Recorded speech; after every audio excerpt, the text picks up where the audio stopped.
Videographers, new ones, this video is for you. Just because you're shooting B-roll doesn't mean that it's good. All right, let's talk about it.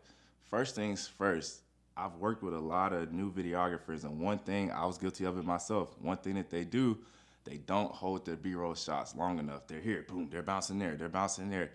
And you don't quite have time to really get different angles and just really get the feel of what's going on in that B-roll and truly tell the stories. So when you have a good shot, my rule of thumb is I like to hold it for at least 5 to 10 seconds. Get a couple different angles. Let's say you're shooting an event and it's somebody clapping. I don't want to get a quick little thing of somebody clapping. I want to try to get as many different claps as I can. I might get a wide of the whole group clapping.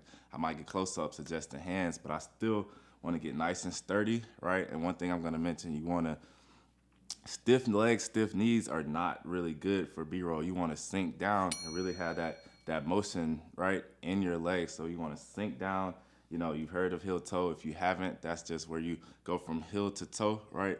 And it absorbs the shock waves of you taking steps, and it's not so abrupt. So I'll get in that position. I want to hold for 5 to 10 seconds. When you're on your knees too, you can sway a little bit. So that's really nice when you're looking to get good B-roll. Okay, so like I said, 5 to 10 seconds, hold that shot, go get the next shot, and really mix it up from wide, medium, close. That's gonna help your B-roll go to the next level.